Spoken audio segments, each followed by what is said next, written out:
não, aqui tem que subir, né, Fernando? Tá boa. Aqui tá ótimo.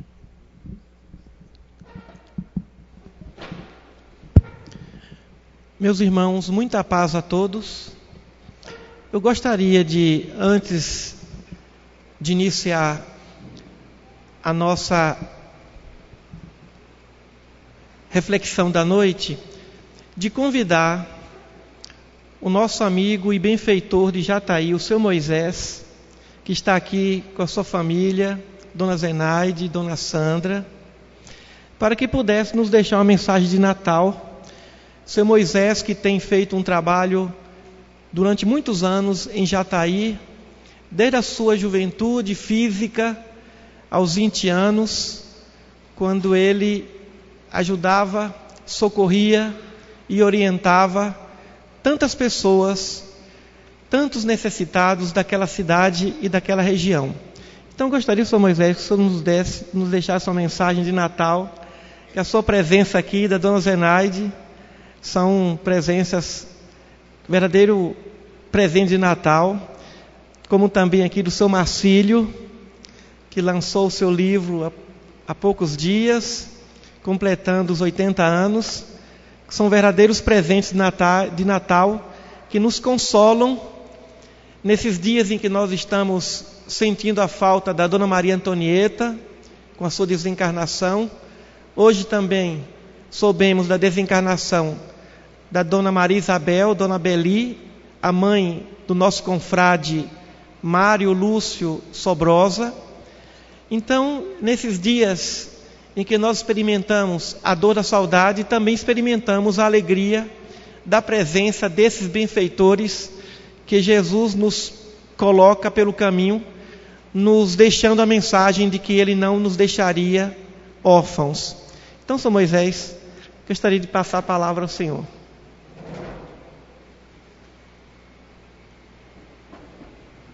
Boa noite. Eu me sinto muito feliz e agradecido ao nosso querido irmão amigo, Marisley, os administradores aqui dessa casa, de estar aqui com vocês. E quero pedir a Jesus que transmite a sua paz para todos nós encarnados e também desencarnados. Queridos irmãos, nós vivemos momentos felizes, comemorando o nascimento de Jesus. Jesus, o Filho de Deus, o grande profeta, o Messias, tão esperado aqui na terra, que veio com uma gloriosa missão de trazer a lei do amor para todos nós. Esta lei do amor, que não é fácil, porque é quando Ele pede que nós amamos os nossos irmãos em humanidade, que perdoa. Portanto, nesses momentos, neste fim de ano,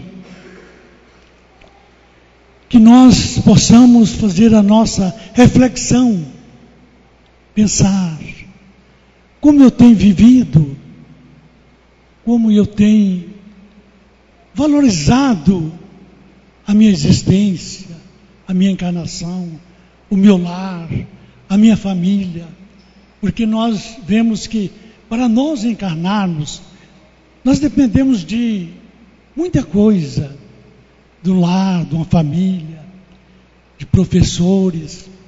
Então nós temos que ver, refletir como que nós estamos vivendo e saber se o nascimento de Jesus já é uma realidade na nossa vida, se Jesus impera em nossos corações.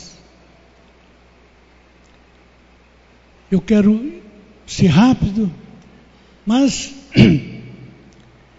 todos os espíritos de luz, os nossos mentores, sempre nos aconselham a criação do culto cristão no lar. Pelo menos uma vez por semana. Porque é muito importante a família reunir, estudar o Evangelho e passar tudo aquilo que for possível para os seus filhos, para a sua família, para que Jesus possa ser uma realidade. Encerrando, como o nosso irmão, muitos que amavam Jesus, Zaqueu, por exemplo, em Jericó, tudo que ele queria era ver Jesus, aquele moço que eles falavam tão bem dele. Ele era de estatura baixa, é de conhecimento de todos nós, que ele subiu uma árvore, mas Jesus convidou: desça desta árvore e hospede-me em sua casa. Procuramos também nós ver Jesus e que Ele nos faça este convite, para que nós hospedamos na nossa casa, na casa de nosso coração. Que Deus nos abençoe, a todos nós, encarnados e desencarnados. E muito obrigado.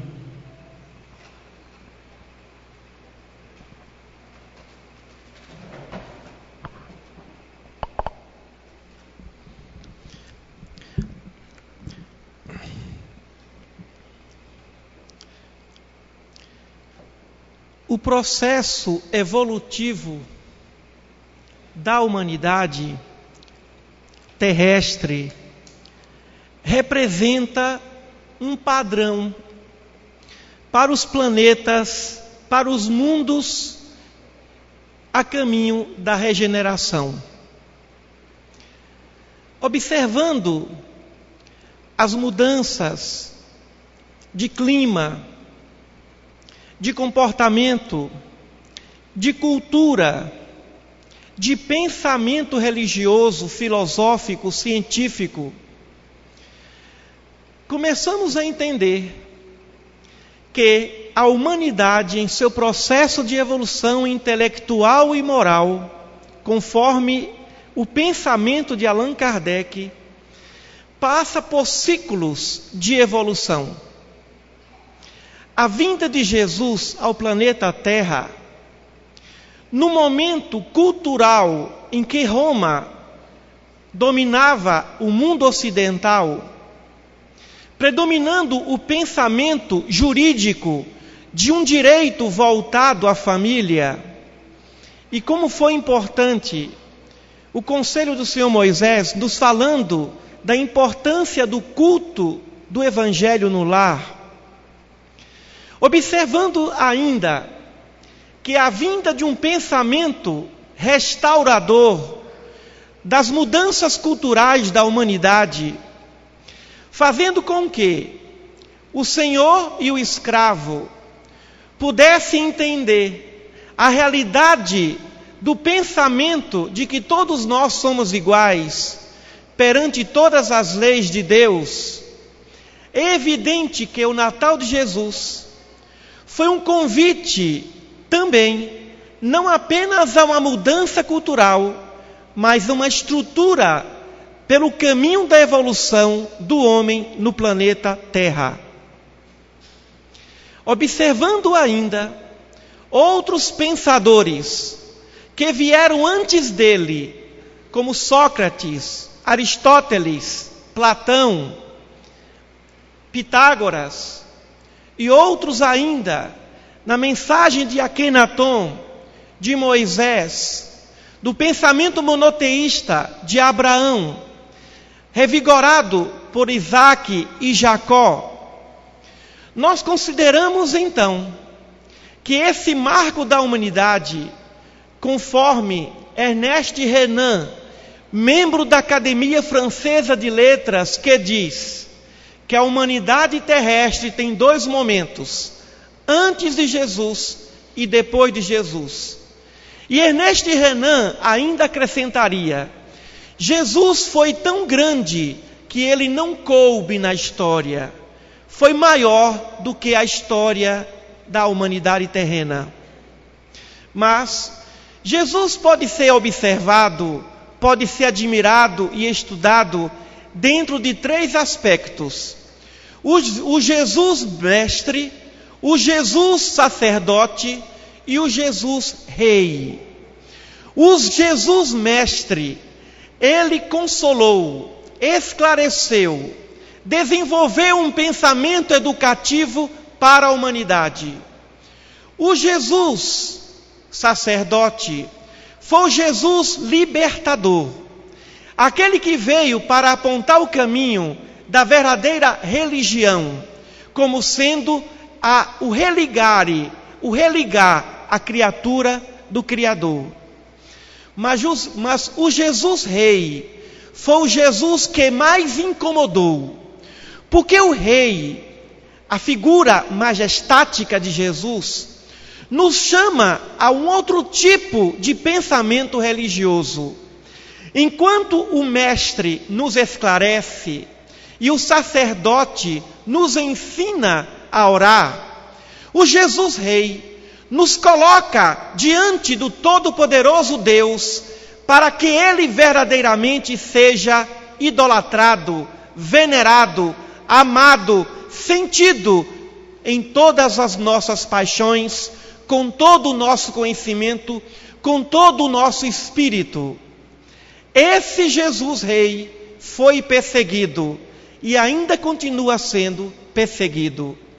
Para Herodes, aquele menino que seria o maior dos profetas, não incomodava enquanto profeta, não incomodava enquanto sacerdote, mas quando lhe disseram que ele seria rei dos judeus, rei de uma mentalidade renovada, de uma metanoia, então aí Herodes ordenou a perseguição e a matança, o assassinato de tantas crianças que pudessem representar o menino de Belém. Então, a vinda de Jesus incomodou, porque o rei é mais do que o sacerdote, é mais do que o mestre. O rei é aquele que busca total dedicação, é aquele que quer que as nossas mentes e corações estejam voltados ou voltadas para um sentido verdadeiro de mudança radical. João Batista falava em arrependimento, Sócrates falava em autoconhecimento, Pitágoras falava em ciência através da matemática, Moisés falava da libertação interior através da fé, Abraão da renúncia, Jacó do trabalho, Isaac da obediência. Cada um teve o seu momento, teve o seu renascimento espiritual.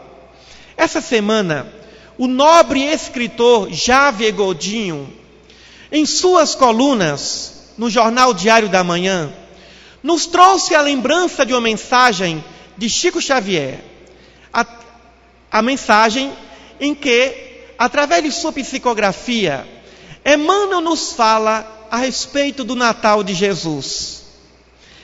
E nós observamos naquela mensagem em que Emmanuel nos diz que o Natal de Jesus representa o nosso renascimento. Se nós perguntássemos a Francisco de Assis, quando Jesus nasceu, ele diria: ele nasceu no instante em que ele disse para mim, Francisco, conserta, edifica, constrói, reforma a minha igreja. Se nós perguntássemos ao apóstolo Paulo, quando nasceu Jesus, Paulo diria: Jesus nasceu às portas de Damasco, naquele instante em que ele disse: Saulo, Saulo, por que me persegues? Nesse instante em que Saulo diria: Senhor, que queres que eu faça? Se nós perguntássemos a Santo Agostinho, quando nasceu Jesus, ele responderia: Jesus nasceu no momento fecundo em que eu pude perceber a nostalgia da solidão do homem em busca de Deus, no coração amoroso da minha mãe, Santa Mônica. Se nós perguntássemos a João Batista, quando nasceu Jesus, ele responderia: Jesus nasceu às margens do Jordão, quando me pediu para que pudesse ser batizado, para que fizesse assim a vontade de Deus. Se perguntássemos a João Evangelista, quando nasceu Jesus, João diria: Jesus nasceu à beira do mar da Galileia, quando me convidou para poder seguir os seus passos. Se perguntássemos a Zaqueu, citado pelo Senhor Moisés, quando Jesus nasceu, Zaqueu responderia: Jesus nasceu em mim, no momento em que ele pediu que eu pudesse descer da árvore, porque naquela noite ele comeria comigo, ele estaria em meu lar e solicitaria em meu coração para que eu pudesse devolver e dividir tudo que eu tenho aos pobres. E mais ainda, Emmanuel continua: se perguntássemos a cada um daqueles que viveram e vivem nesse planeta, quando Jesus nasceu, Madre Teresa de Calcutá diria, em Calcutá. A irmã Dulce diria, em Salvador, na Bahia. Chico Xavier diria, através da mediunidade, em Pedro Leopoldo. Quando Jesus nasceu, certamente o aleijadinho responderia, através da intuição, da arte de esculpir. Ou os músicos responderiam, através da intuição da melodia, da composição de tantas sinfonias. Ou outros ainda responderiam: Jesus nasceu em mim, no momento em que as mesas começaram a falar na França. Jesus nasceu, segundo Hippolyte Léon Denis Arrivaio, com Allan Kardec, quando foi sacerdote druida. E depois Emmanuel nos fala: quando Jesus nasceu em nossas vidas? Será que o Natal de Jesus em nós existe? E qual foi esse momento? Qual foi esse instante em que esse Natal nasceu? E ele termina a mensagem dizendo: mas se perguntássemos a Maria, quando Jesus nasceu, ela responderia: em Belém da Judeia. Naqueles dias em que se teria que fazer o recenseamento, naquele momento em que o povo da Galileia, nascidos da Judeia, tivesse que apresentar os homens para ser contados segundo a estatística e o censo de Roma. Cada um de nós tem um momento do Natal de Jesus em nossas vidas. Para aquela mãe, ou para aquela mulher que quer ser mãe, o Natal de Jesus representa o momento do nascimento do seu primeiro filho. Para o professor, o primeiro dia de trabalho em sala de aula. Para aquele que trabalha numa empresa, quando vai registrar sua empresa nos órgãos públicos responsáveis. Para aquele que organiza algum tipo de trabalho, o primeiro dia do seu trabalho. Para o jovem, quando ingressa numa universidade, escolhendo o curso da sua aptidão, do seu talento. O Natal de Jesus representa o dia mais marcante em nossa vida. O dia que representa um novo momento de ser, uma nova motivação. Quando nós nos alegramos, quando nós nos incentivamos, quando nós nos motivamos, quando nós reconhecemos que estamos fechando um ciclo e abrindo um novo ciclo de evolução, de revolução, de reforma, de reconstrução interior. No entanto, toda mudança, todo Natal sofre a sua perseguição. A alegria do renascer também vem acompanhada do momento da perseguição. Porque toda mudança incomoda, toda reforma perturba, porque há uma tendência, o que chamaríamos de esterese espiritual, de nós não aceitarmos a mudança. Toda mudança provoca uma nova reestrutura mental, reestrutura física e, por que não dizer, espiritual. Por essa razão que a mudança provoca um incômodo.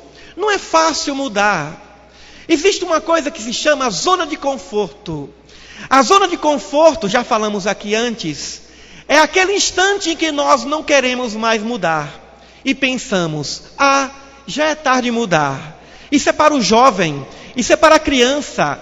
Eu já tenho esse tipo de comportamento, a personalidade formada, a estrutura reorganizada. Nos evangelhos, estudando, nós encontramos 3 momentos da ressurreição. Nós sabemos que a ressurreição simboliza um renascimento do espírito quando ele desencarna. E a palavra ressurreição, ou os momentos de ressurreição no evangelho, ocorrem em 3 momentos, em 3 passagens.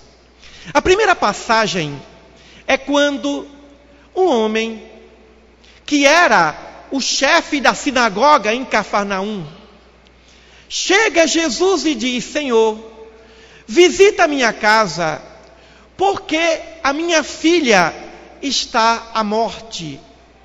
E solicitou ao mestre que pudesse visitar-lhe. Jesus então foi até a casa de Jairo, e chegando lá, dizem, ou segundo as tradições, que ali Jesus conheceu Tomé, o cientista do evangelho, aquele que sempre quis ver para crer.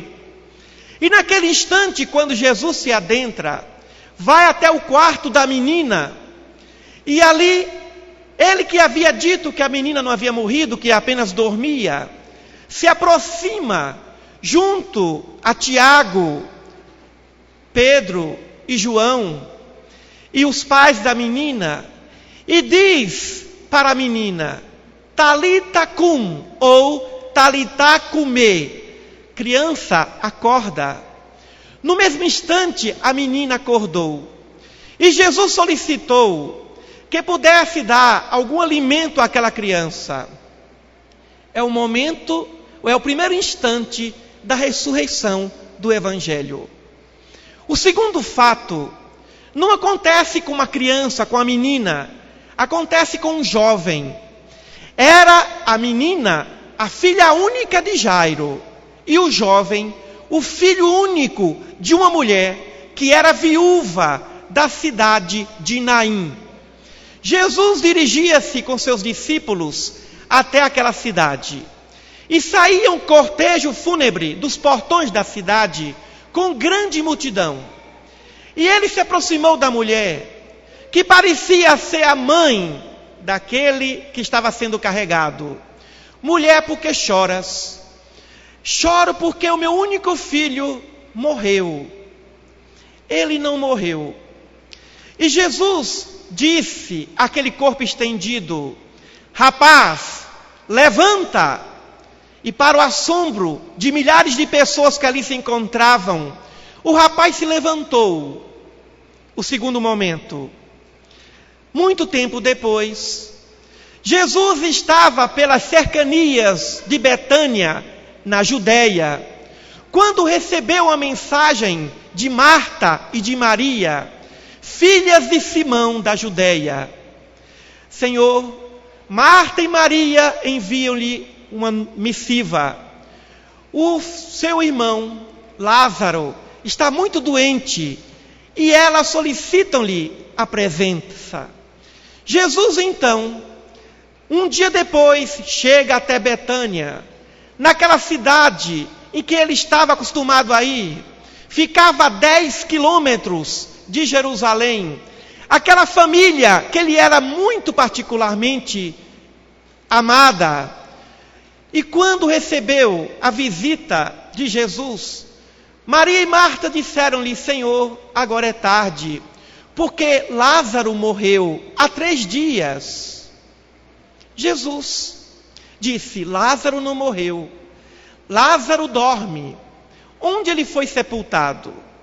E levaram o Senhor àquela região onde ali se encontravam alguns sepulcros. E ele solicitou para que se retirasse a pedra.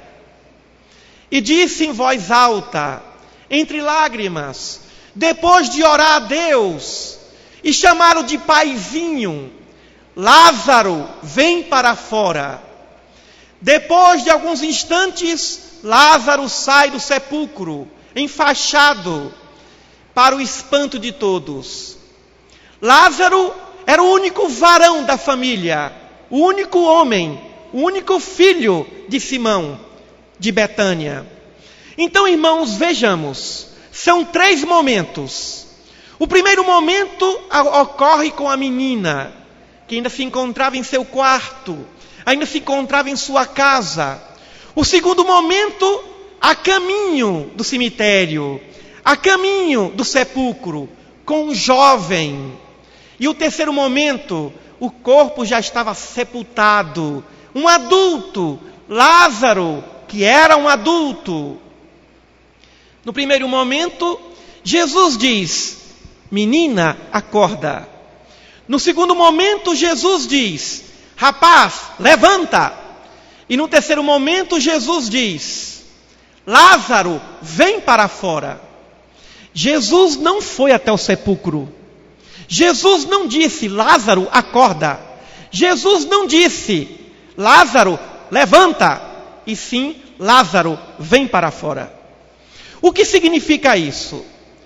Que o momento do Natal, do renascimento, ele pode ser dividido em 3 posições. O primeiro momento, a menina representa os nossos pensamentos.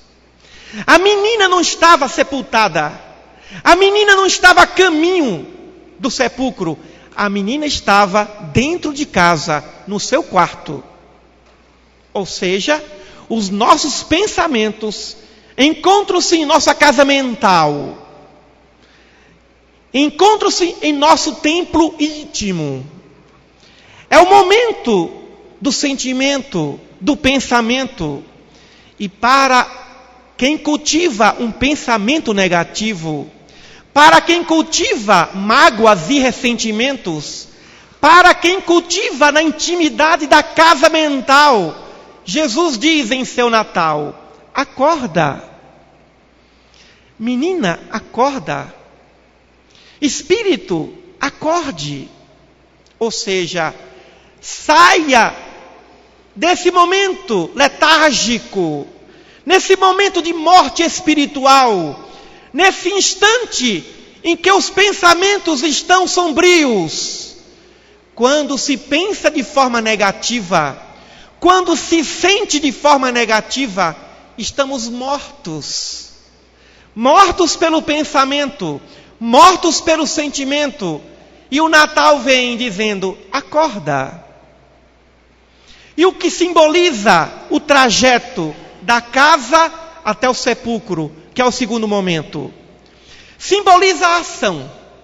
Simboliza quando nós não acordamos e praticamos as ações negativas, desrespeitosas diante do outro, desrespeitosas diante do direito de alguém.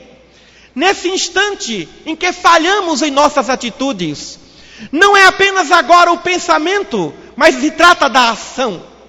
Não é apenas o momento em que se pensou de forma equivocada, mas agora está agindo de forma equivocada. Nesse momento, quando nós nos arrependemos, quando nós sentimos o equívoco, Jesus diz: levanta, não perca tempo, não olhe para trás, levanta e anda. Ou seja, ele não diz acorda, porque não acordamos. Ele diz: levanta. Ou seja, Jesus não pegou o rapaz pelo braço. Nós temos que levantar por conta própria. Temos que levantar por iniciativa própria. Temos que levantar, porque agora nós compreendemos que se nós não levantarmos, nós vamos ser sepultados. Se nós não levantarmos, nós vamos ser sepultados vivos. Vivendo como vampiros. Vivendo como se não vivêssemos. Não multiplicando talentos. Perdendo oportunidades, escolhendo a má escolha. Diante das ações equivocadas, o Natal de Jesus diz: levanta. Levantemos para 2010. Levantemos para 2011. Levantemos para 2012 e tantos outros anos subsequentes. Levantemos a cada dia. Levantemos para perdoar. Levantemos para orar, para trabalhar. Levantemos para socorrer. Levantemos para dividir o nosso tempo, para dividir a nossa casa, para dividir o nosso alimento, para dividir as nossas roupas, para dividir o nosso talento, para dividir a nossa alegria, para dividir a nossa fé, a nossa esperança. Ou seja, levantemos. Não adianta mais perdermos tempo lamentando: por que eu não fiz ou deixei de fazer? Levantemos, porque agora é tempo de levantar. Senão, seremos sepultados. No terceiro momento, o corpo já estava no sepulcro, Lázaro. É o momento do vício, do hábito. Não se trata agora de uma ação equivocada, mas de um conjunto de ações equivocadas. Ou seja, o mau hábito, o vício pernicioso, o condicionamento, os reflexos condicionados e incondicionados, estudados por Alexander Aksakov. Ou seja, não é fácil vencer um condicionamento. Não é fácil mudar uma cultura. Moisés foi perseguido, inclusive pelos próprios hebreus que saíram do Egito, porque não queriam se libertar da cultura atávica de um povo politeísta e viciado. Akenaton e Nefretite foram assassinados, porque o povo egípcio não queria mudança, não queria se libertar de uma cultura de escravidão, organizada e preconizada pelos sacerdotes de Amon. Tantos foram perseguidos. Francisco de Assis, perseguido, ele e sua equipe, porque ele não fazia parte dos padrões da igreja da época, mas recebeu do Papa Inocêncio a permissão para pregar, rompendo até então, aqueles valores materiais cultivados pela igreja romana. Nós observamos que não é fácil vencermos uma cultura, a cultura do serviçal, a cultura de colocar a criança para trabalhar, a cultura de tirar a criança da escola para colocar no trabalho, a cultura da corrupção, a cultura da compra de votos, a cultura de levar vantagem em tudo, a cultura da esperteza, a cultura de ser o mais inteligente, enganando, a cultura de cobrar mais do que deve, ou seja, a cultura do egoísmo, que é uma cultura, infelizmente, ainda cultivada em planetas de provas e de expiações. Não é fácil suportarmos e vencermos a cultura de nós mesmos, que pensamos que somos esses corpos, e falamos: eu sou esse corpo, quando nós somos espíritos, estamos no corpo. A cultura do meu, é minha, ou é nosso, como se alguma coisa nos pertencesse. A cultura do apego, a cultura de ser servido, de ser amado, de ser querido, idolatrado. Ou seja, não é fácil vencer esses vícios. E então, Lázaro ali se encontrava. E por analogia, quando nós mantemos uma cultura do egoísmo, do orgulho, da vaidade, o que acontece? Somos sepultados vivos. E Jesus poderia ter entrado lá. Ele poderia, inclusive, nem ter solicitado alguém para abrir aquele sepulcro. Ele tinha poder para ele mesmo afastar aquela pedra, que era em forma de roda, muito pesada. Ele não entrou. E não pediu para que ninguém entrasse. Ele apenas disse: Lázaro, vem para fora. Aquele doente que não quer se curar, aquele que vive atormentado no mau hábito, não adianta conselho, se ele não quiser mudar. Não adianta orientação, se ele não estiver aberto a essa orientação. De que adianta o médico, o enfermeiro ou um agente da saúde indicar o tratamento a um paciente se ele não quiser o tratamento? Se ele não for obediente ao programa de reabilitação física? De que adianta orientação se ele não quiser ir para fora? Se ele não estiver incomodado com a sua condição, com a sua dor, com o seu sofrimento? Irmãos, quando a irmã Dulce, lá na Bahia, era uma jovem de 20 anos, semelhante ao seu Moisés, que aos 20 anos já tirava as pessoas necessitadas das ruas de Jataí e colocava em sua casa, ele e Dona Zenaide, e dava banho naqueles mendigos e cuidava daqueles necessitados de pão material e de pão espiritual. O que se passa nos corações de um São Moisés e da irmã Dulce na Bahia? Incômodo, inquietação. Não é apenas ali o mendigo que está a pedir, é um irmão meu que está precisando da minha ajuda. São pessoas que se incomodam, são pessoas que não suportam chegar em suas casas, comer do repasto, viver de uma maneira alegre, trivial, vendo seus irmãos em suas lágrimas, ensanguentados, doentes, desafortunados, perambulando pelas ruas, debaixo das pontes, nas calçadas, ou em algum lugar desconhecido daquela cidade. O incômodo. Somente poderemos chegar à santidade se o egoísmo nos incomodar. Quanto mais ele incomoda, mais reagimos. Quanto mais ele nos fere, mais reagimos. Parece que precisamos muitas vezes na vida chegarmos ao fundo do poço, chegarmos aonde não tem mais limites, não tem mais onde cair, já chegou até o fim, para podermos enxergar, vislumbrar as estrelas.